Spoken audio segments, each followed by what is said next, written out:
you were saying? Yeah, I just was calling to follow up on our conversation earlier this week. Just wanting to let you know again that the autopsy has been completed and that I've released Ciera's remains. I'm not sure if you've contacted the funeral home yet. I'm working on it. Okay, great. So you can just let them know that she's at Abbotsford Regional Hospital. I will. Might take a while, though. Sure. You can give us a call and let us know if there's anything that we can... So is your report done? Sorry? Is your report done?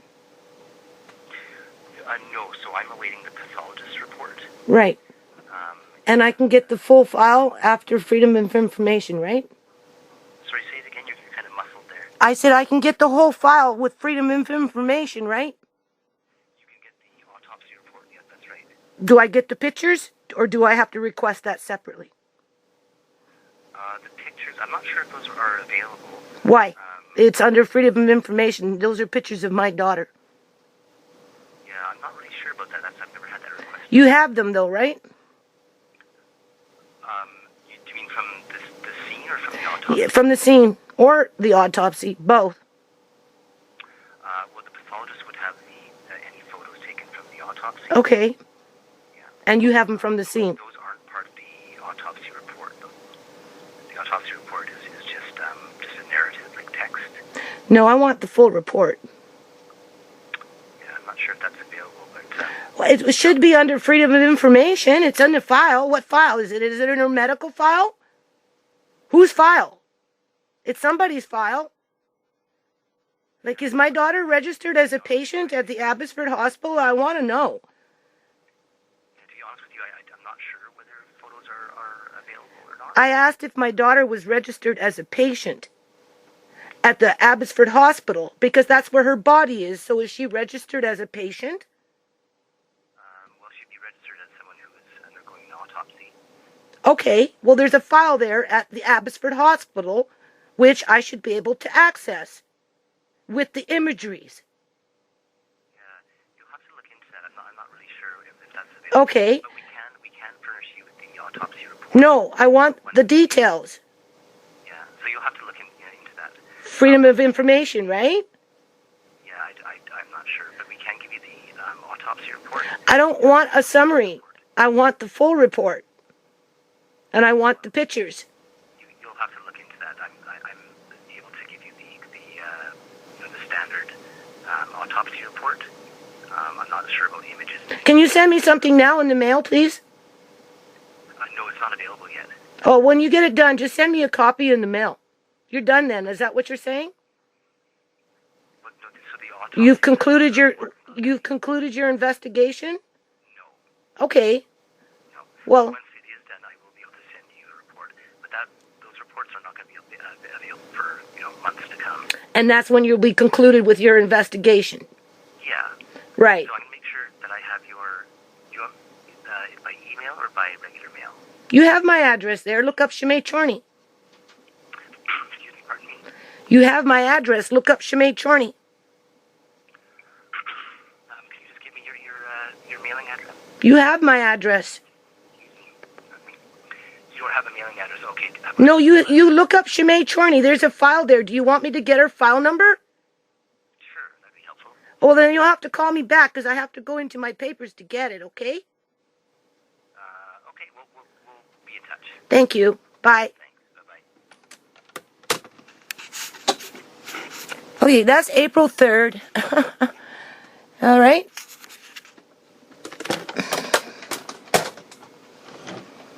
So what do? Do I upload this as is? What is it? It's 4 o'clock, 10 after 4. That conversation was measly 4 minutes. Okay, so yeah, probably. Okay, people, this is my 4th video today. Right? I'm keeping you in the loop. People, I've been doing videos since 2009. I only tell the story, okay?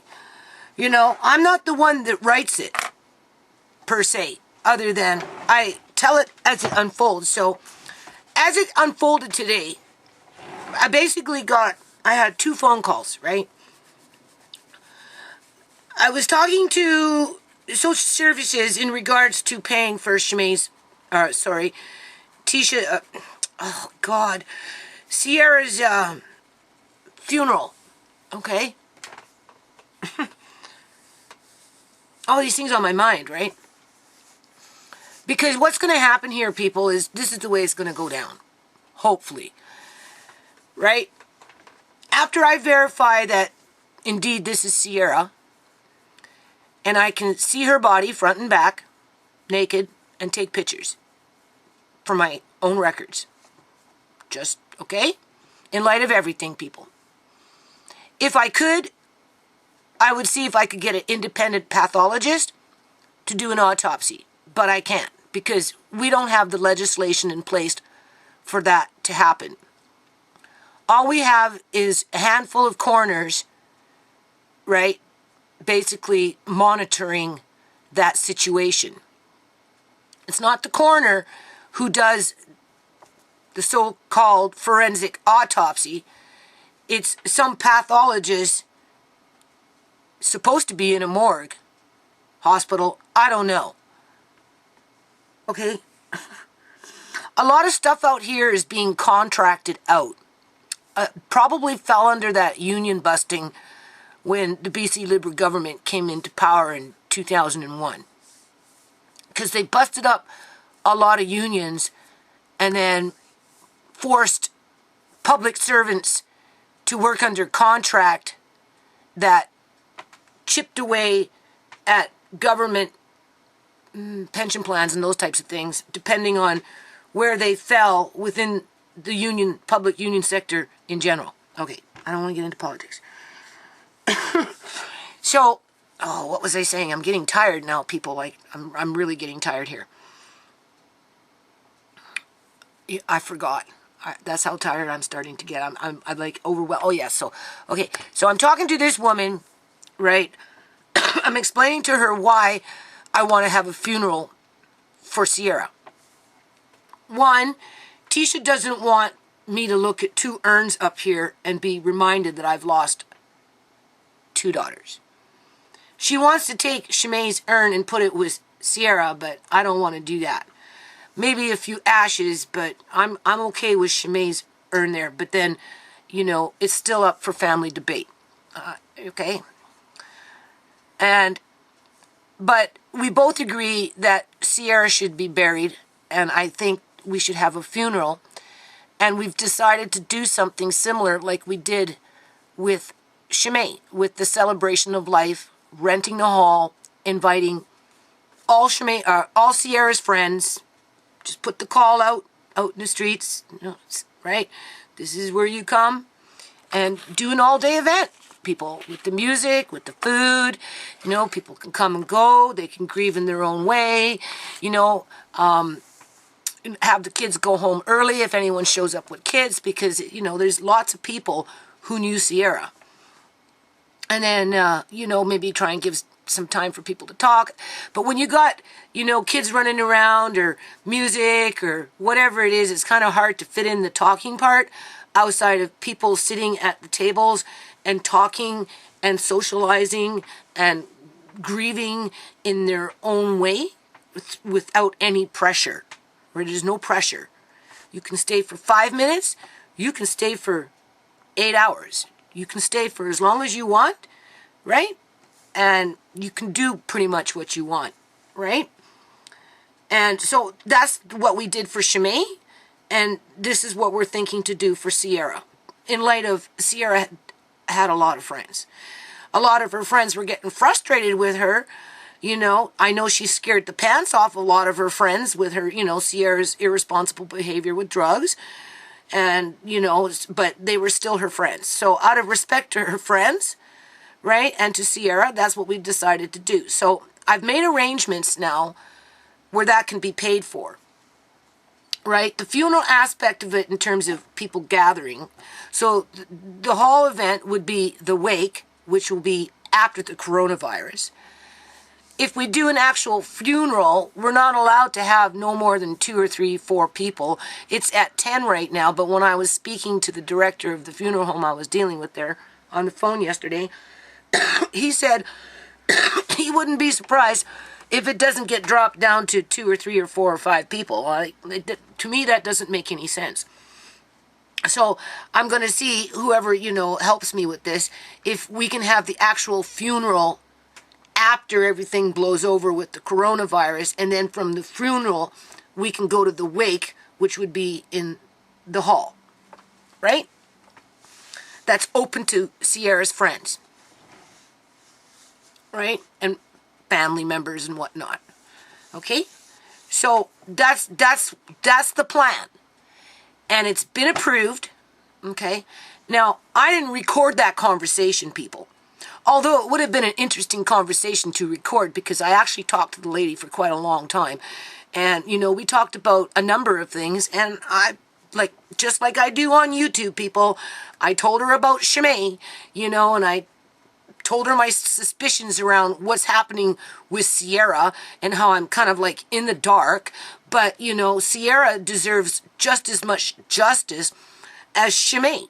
And ShaMay deserves just as much justice as Ciera, regardless, because there's that gray line, because we're dealing with a killer drug that's in our community that our politicians aren't giving the good cops enough resources to take those guys out, so that we ourselves as civilians aren't being taken out with a killer drug. Poison is poison, right? So whether that's getting more drug dealers off the street and locking them up, or putting those people that use fentanyl as a murder weapon, literally as a murder weapon, charge them, put them in jail, and bring back capital punishment. Because if you kill off a few of the murderers, okay, then people won't be so quick to use fentanyl to hot cap somebody, because they just might get caught, right? And murder is murder. So, but that's a whole different kind of level of politics. You're talking federal, because we haven't had capital punishment in Canada since, I think, the 90s or something. It's been a long while. And even then, we've never really used it very much, right? Because we're the, let's get along and be happy crowd. As we're stabbing each other in the back, right? Fuck. There is no let's get together and be happy crowd. Now it's time to weed the garden, right? I'm trying to explain to Andre, because, he's not a stupid kid, right? And I'm like, he's kind of like, I wouldn't say confused, but, he doesn't understand that, in every crowd there's bad apples. And I'm trying to explain to him that, right now we're coming into a time when the good cops have to stand up to the bad cops, right? I kind of want to do a video on that. Like, good cops are going to have to stand up against the bad cops. Even if there's more bad cops, the good cops still have to stand up and fight back. And that's pretty much where we're at least in British Columbia, Canada, because I'm not going to isolate it down just to Surrey, okay? Obviously, Surrey is a hot spot because of the level of poverty that's been entrenched in this community for years and years and years and years, right? Because Surrey used to be the overflow for a more affordable, housing market. And because of that, lower income people used to move to Surrey to find that affordable housing, where now you've got, that lower income already settled, like a colony in Surrey, but we're being wiped out and preyed upon as an immigrant, a new and approved population with lots and lots of money, right? Or potential to make money, regardless how they make it, as long as they have the potential to make it, are coming in and taking up the housing and forcing us out. And then it just becomes a big vicious cycle. Okay, I don't want to get into that. So anyway, we were just chit-chatting on about that kind of shit, right? So I didn't record that conversation. I didn't feel threatened by it. Was she looking for, a few, was she just buttering me up just to, see what I had to say? But let me tell you something. It wasn't anything that I haven't already said on YouTube, people. That's the thing. right? And I'm trying to explain it to Andre in a child sense where, Nana, is fighting for your mommy right now. Just like I fought for Auntie ShaMay. Now you're watching me start now fighting for your mommy. And it just so happens I'm fighting the cops. This is how I explain it to him. And, they have to decide which kind of cop are they. Are they a good cop or are they a bad cop? And sooner or later, those two types of cops are going to have to face each other and fucking deal with it on their own, in their own time, in their own way. Because I can't go into the police force, people, and say, okay, well, you're a bad cop, let's go, come with me. You're going to get reprimanded. I can't do that. I can only tell you the story through experience. Okay? And that's what I'm doing. I'm pushing back. Right? So, okay, move along. She said, call her when I'm ready. So, the one funeral home that I talked to yesterday, I left it for the day. I didn't call him back today. He told me he's going to call me back because he's looking for a pathologist for me to see if we can get a second autopsy. But I can almost tell you right now, it will be impossible because at some point, I don't know when and what year or what government did it, but they took away the doctor's right, a doctor. Like, you used to have your own family practice, doctor, that kind of doctor, and he was a qualified pathologist. They took those doctors' rights away to be able to do independent autopsies. I'm not sure what year it was. And then they changed the legislation, and it could have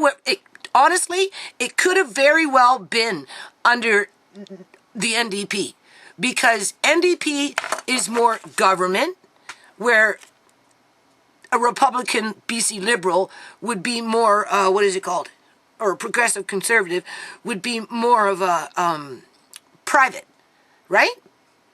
So I could see that legislation being changed under NDP because they would want control as a government over that situation, right? But then with that comes government pension plans, disability packages, blah, blah, security, job security, and that's not a bad thing, people. But what it's done over the years is it's entrenched a system where friends of friends of friends of friends have now figured out a way to capitalize on the garbage that nobody wants as it falls to the floor, I guess you could say, right? So, and because there's nobody there to fact check to make sure that the workers are doing their job correctly, right? Because there are no independent pathologists to come up behind and double check. It's allowed the government, whoever brought in that legislation over a period of years and years and years and years and years, to establish, in my opinion, a criminal cartel within our government. Does that mean that every government worker is involved? No, that's impractical, people. Does it mean that some people maybe don't suspect it or actually know about it, but maybe might be too afraid to talk about it? Because if they talk about it, one, they lose their job, right? Two, they'll be targeted themselves, right? It just takes one hit, one loved one to die for you to get fucking scared, right? You might shut up about it and never talk about it again, even though you know it's happening. Or if you suspect it's happening, you're too afraid to say anything because you stand by yourself and you think that nobody's going to listen to you, and right? Or you're a part of the problem and you're participating in it. We've got 400,000 public union sectors in the province of British Columbia, Canada, and that's just on a provincial level. That has nothing to do with municipal, okay? Because every little municipality has their own city government. That's city bylaws and da-de-de-da-da, right? But at the end of the day, the provincial government, they employ over 400,000 people through the various ministries, and there's like 12 or 14 of them or something like that. And I do not think that 400,000 people are directly involved in what is going on in my life. And this is what I told this woman when I was talking on the phone, right? Anyway, okay, so that's all good. So we know in what direction that we're going to be burying Ciera. But here's the thing. I'm going to put my foot in the ground and I want to see her body, people. If I can't have an independent autopsy, right, at arm's length to corruption, then I want to be able to see for myself what I need to see. And I want to be able to document it in case I need to have it. I'm not documenting it to put it on YouTube, okay? Like, get that out of your head, first of all, if you're thinking about it, right? I'm documenting it so that I have peace of mind in terms of it's that much closer to a resolution as to really what happened to my daughter. Because in my mind, I'm still thinking somebody chopped off her hand or maybe chopped off her foot and the cops are just covering it up because I was in the house. There was no reason why I couldn't have looked for not even 30 seconds, people, right? And they denied me that right. And as people are coming into my channel videos, right, and commenting, one person, mentioned that, with these cops going in and out, they were compromising the scene, right? To some degree, were they not? And then another person just mentioned to me that there is specific protocol around who's in charge, how things work in terms of a proper investigation. And if you look at that video with me out in that porch, it didn't look that proper, right? In terms of who was in charge. Nobody stepped up to the plate and laid claim. Even when I came back in the evening, an hour and a half later, the cop that was sitting in the car wouldn't give me a name. And then the one that did call only wanted to ask, oh, well, who was Ciera? What was she like? And what, was she a happy girl? And, it wasn't anything of substance. It was all superficial questions. However, I have to mention this. However, he did phone her up a couple of days ago. Well, I know why he wouldn't phone me. We're not surprised. But he did phone her up. I guess maybe she asked. I don't know, or he took it upon himself. I didn't ask her that. But he did phone her up, and he made sure he told Tisha that Ciera had OD'd. Well, when I was talking to the coroner, they didn't say that. They just said that they'd done toxicology on her in terms of sending off tests, right? I'd have to listen to that conversation again. Did he say point blank that in the coroner's report thus far that Ciera OD'd? Or is it something that, because that's what Tisha said. And by him saying that, she just automatically assumed that the investigation is over. And I asked her, I said, well, did he say the investigation was over?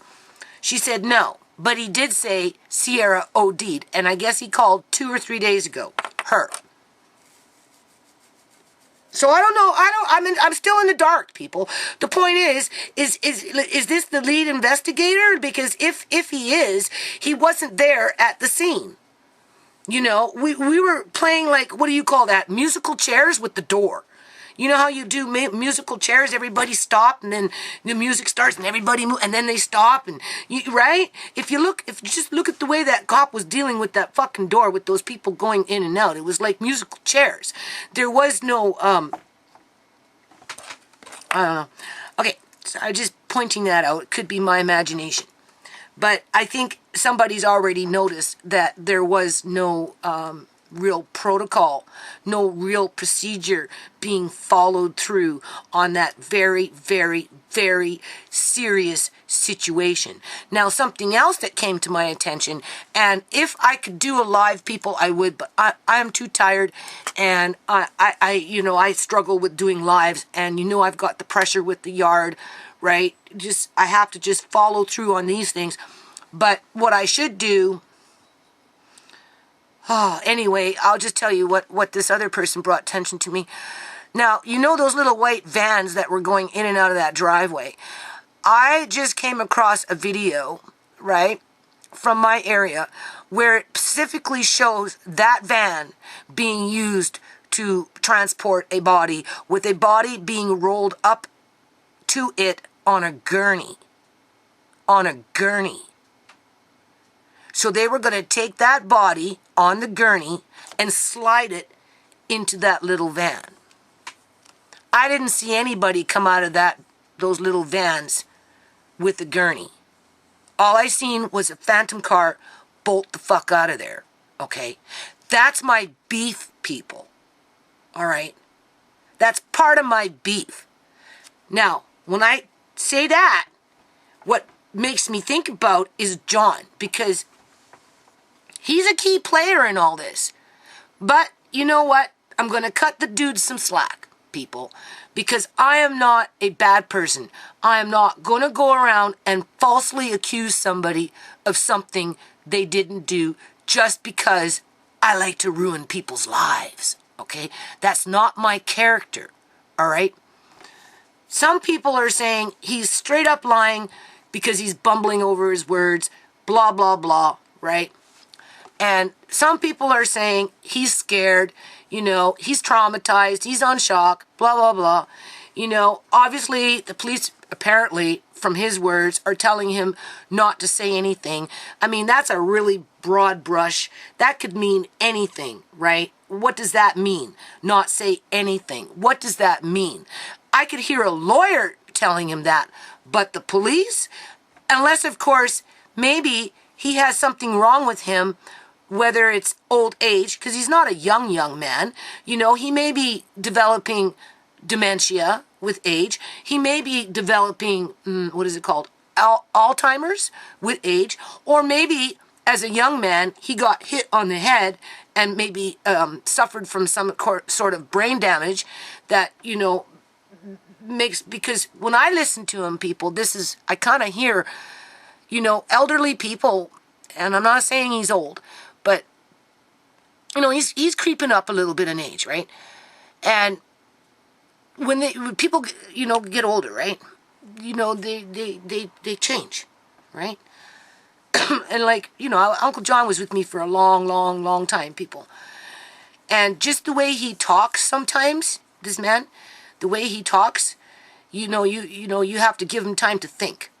It's not that he doesn't know what he's thinking about or you know, that there's something wrong with him. It's just everybody talks, and first of all, everybody thinks different and everybody talks different. And some people need more time to be able to get it out, and they use choice words that are like embedded into them as they were growing up as children. So, you know, like Uncle John, for example, social worker. Well, where do you want to go, John? Well, I want to go back home from where I started from. She's interpreting it as he wants to go back to Victoria from where he started from at his birth, growing up as a child. He, though, in the real sense, is I want to go back home to the family, his family, the kids, me, Andre, the family, from where he came from before he went to the Surrey Memorial Hospital. So it's all in how you know, you have to listen and piece it together. So just in light of that, and I'm listening to him, and I can understand that if genuinely this was an accident, okay, and he just stumbled upon her and then panicked, okay, give him the benefit of the doubt, right? Then I could see how he could be traumatized, especially if he suffered from brain trauma himself at some point, or if it's a natural deterioration of the brain due to Alzheimer's or dementia or that type of thing. Okay, because I don't know what his personal health status is. I mean, for all I know, he could be a drug addict himself. I don't think so, though. Okay, I really don't. But then I don't know. You know, he may suffer from psychoses. of sorts. You know, maybe, you know, I don't know. So until I know these things, I can't really jump on the bandwagon and say, he did it, right? That would be very irresponsible on my part. And this is not what I am trying to do here, people. I am just trying to put out the information as I either, one, remember it, as I either go through it, through witnessing it and experiencing it, or through what I hear, so that we can come for justice. Justice for Ciera now, right? We want justice for Ciera now. And through justice with Ciera, we will make another path, people, but it's just a better path. ShaMay, Uncle John started the path. ShaMay has moved into the path and walking down the path. Now we've got Ciera coming on that path. That what's happening is that path is like becoming a walkway. You know, like bricks. You lay a beautiful walkway. And through that walkway, right, you end up, things come from it that, I don't know how to explain it. Okay, I don't want to get philosophical here, right? Just stay on track, right? So, you know, I don't want to be the one to say he did it because I don't know. Because my anger leans more towards the way the police dealt with it and most definitely the way the coroner dealt with it. Okay? Not so much with him because, like I said, already in my mind, I was prepared to have my daughter die, right? Quite possibly at the hands of herself, right? I mean, there was always fear that she'd get the shit beat out of her or kidnapped and locked in a basement and tortured. And I mean, I've been dealing with those fears for years. So maybe that's why I'm so cool, calm, and collective, because it was like with my mom, right? You know, you're prepared for it, right? You know, you're insulated to it, right, when it does happen, and it kind of makes you a little stronger. So, you know, him bumbling and stumbling over his words could very well be organic or from trauma at some point in the past to his own brain, or old age creeping in, or he's just a bad liar. He's just a bad liar. Because he gets quick to, you heard it with that last conversation. Oh, you're just playing games. No, I was making yogurt, okay? I was hoping that my daughter could actually get some real help, even just for a little while, right? I don't know what I was expecting from this dude. I was just happy that she was happy that she even had a chance. But this chance, honestly, people, should have came from the government. Even if it meant putting her in a module and she died by herself in a, you know, OD state, in a module by herself because of her situation. Better to die by yourself in that situation, knowing you had your own roof over your head, even if it was a module, than to walk into some stranger's house and have the shit beat out of you. And then have the cops fucking cover it up, right? So that they could run off and steal your organs as they're running around telling the public that you're just fucking garbage and they wouldn't touch it with a 10-foot pole. When in fact, they can't wait for the next victim to drop to the ground. And that's how I feel, okay? And that's where the good cops are going to have to start pushing back on the bad cops. Even if there's more bad cops, the good cops still have to push back on the bad cops. And this is what I tell Andre. So when he sees me go on about whatever it is that I'm going on, I explain to him that I'm fighting for his mother, right? Just like I fought for Auntie ShaMay, just like I fought for Uncle John, just like I fought for Andre, I am now fighting for his mother. But that doesn't mean that I'm going to falsely accuse somebody that I barely know, even though I'm not impressed with his response in terms of what happened. But if he can't tell me what happened, then there is no point in fucking phoning me. And then getting cocky with me when I call you on whatever it is, because at one point, well, you're going to find out. Well, what is that supposed to mean? Well, you're scaring me now. I'm going to find out. When? How? How are you going to come to my house and tell me what happened when you can simply fucking tell me on the fucking phone? Right? Now, he knows where I live. Right? So now I'm paranoid this guy's going to come show up at my house and tell me what the fuck happened. That could mean anything, people. But it could be just displaced anger and he's just taking it out on me right now. Because honest to God, I don't know why he fucking called me. Unless he was, I don't know. I've already said what I've had to say and we're just going to let it ride out for a little while. Now, last thing I'm going to say, and I don't know how I'm going to do this. Okay, I'm going to upload this video, right? I never did get to the carrots. I brought up the cabbage, I brought up the carrots, and I brought up 3 huge, nice potatoes that I have.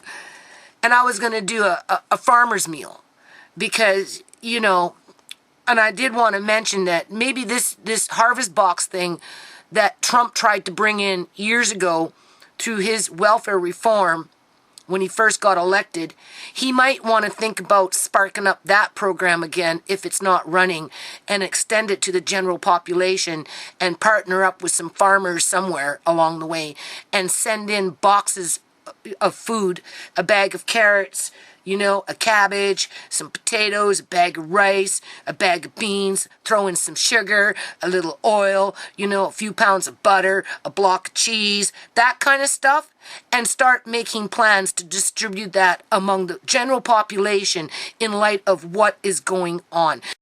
Because if he does that, people, and makes it available to people, people will come and they will manage. They will take what little they have and they'll make it go a long way. But at the current rate things are going, like I'm honestly thinking that people are starving and we're just not hearing about it, people. Because everybody's in conquer and divide. This is not the time to divide. Okay? Serious. So if you can connect somehow in your own community with some sort of a, you know, charity or something like that, you know, is offering assistance to families in need, regardless of their income, right? You know, maybe you might want to think about them advocating the federal government to bring back the Harvest Box program and start shipping out boxes of food to families in need, or even individuals for that matter. It doesn't have to be a family. It could be, you know, just households in need, right? Now, the last thing I want to say, okay, I'll do the farmer's meal tomorrow because I'm tired. I did talk to the coroner. Now, this one is a very short little phone call, and I can tell you, if they're monitoring my Winnie the Pooh phone and recording it, they can definitely tell I don't like the coroner. Because as soon as that man phoned, and if you notice, they got a man now. There wasn't no women calling me this time. It's a man, right? So, talking to the woman on the phone, you know, in regards to Ciera's burial and everything else that we discussed, right? Because her brother had died from an overdose as well, right? A long time ago.